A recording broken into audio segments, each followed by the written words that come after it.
नमस्कार, मी श्रुती राहुल बुलेटिनमध्ये आपलं स्वागत करते आहे। छत्तीस जिल्ह्यातल्या महत्त्वाच्या 50 घडामोडी पाहूया वेगवान। अकोल्याच्या मूर्तिजापूरचे आमदार हरीश पिंपळे यांनी विमा कंपनीच्या अधिकाऱ्यांना छापलं। विमा कंपनीच्या हलगर्जीपणामुळे 2023 मध्ये 530 शेतकऱ्यांना लाभ मिळाला नाही। गोंदियामध्ये 1 रुपया 3256 शेतकऱ्यांनी उतरवला विमा। रब्बी हंगामात 550 शेतकऱ्यांनी हरभरा तर 2706 शेतकऱ्यांनी धानासाठी पीक विमा घेतला।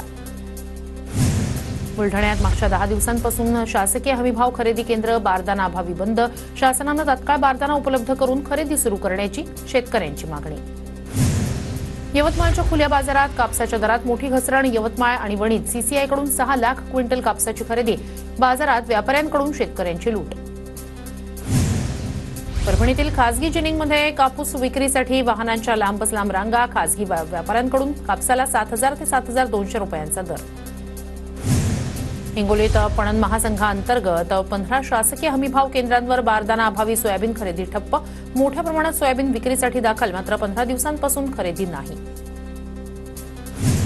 शेतकऱ्यांची नवीन तूर बाजारात येताच तुरीचे भाव प्रति क्विंटल 3000 रुपयांनी कोसळले। व्यापाऱ्यांनी तुरीचे भाव पाडल्याचा शेतकऱ्यांचा आरोप, तर केंद्र सरकारनं आयात केलेल्या तुरीमुळे भाव कोसळल्याचा आरोप।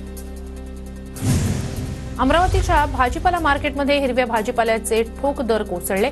वांगी, पालक, टोमॅटो, कोथिंबीर, कोबी फक्त 10 रुपये किलोवर भाव घसरल्यानं शेतकऱ्याचा उत्पादन खर्चही निघेना।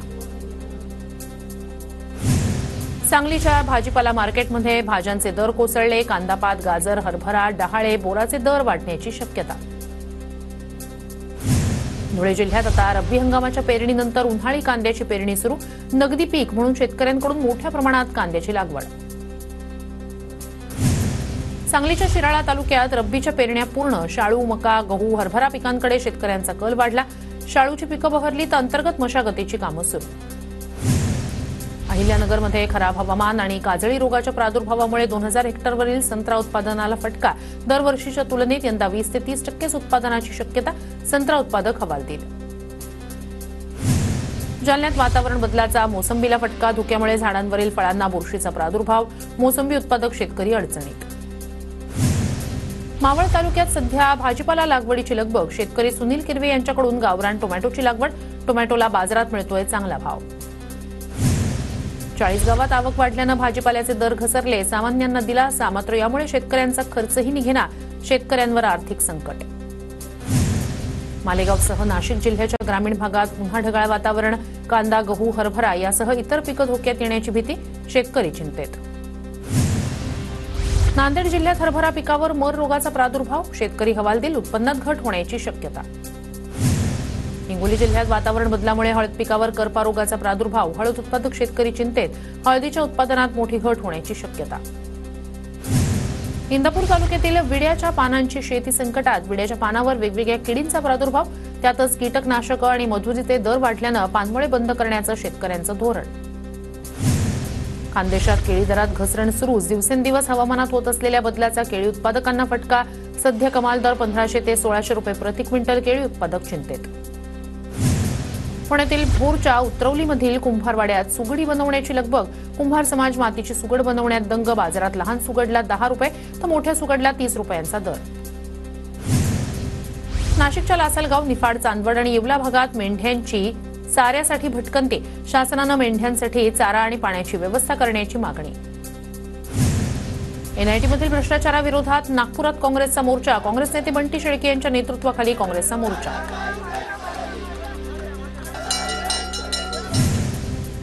वारंवार मागणी करूनही विद्यार्थ्यांना शाळेत जाण्यासाठी एसटी बसची सुविधा नाहीच।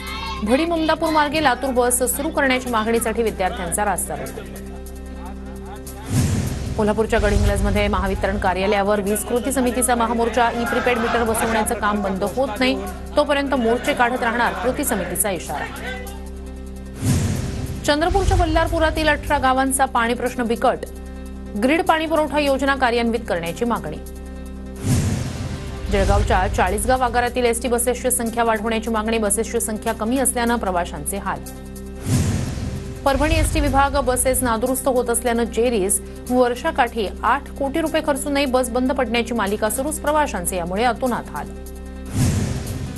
जळगावच्या 40 गाव तालुक्यात डोंगरपट्ट्यातील शिवारांमध्ये बिबट्याची दहशत। महावितरणनं शेतीपंपांसाठी दिवसा वीज देण्याची शेतकऱ्यांची मागणी. साताऱ्याच्या जावळीतील फळणीमध्ये 32 वर्षीय व्यक्तीची हत्या. हत्येमागील मारेकरी न सापडल्यानं ग्रामस्थांचं मेढा पोलिसांना निवेदन. आरोपींना लवकरात लवकर पकडण्याची ग्रामस्थांची मागणी. शिर्डीत साईबाबा देवस्थानतर्फे नेहमीप्रमाणे महाभोजन वाटप सुरू. अन्नदान फंडामध्ये भाविकांकडून आतापर्यंत 450 कोटींहून अधिक रक्कम दान. मोफत भोजन सुरूच राहणार.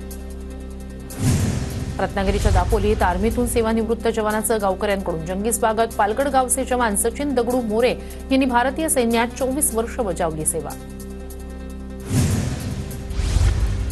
मुळशी तालुक्यातील नेरे गावात आमदार केसरी बैलगाडा शर्यतीचं आयोजन. पुणे जिल्ह्यातील अनेक भागातून बैलगाडा मालकांचा शर्यतीत सहभाग.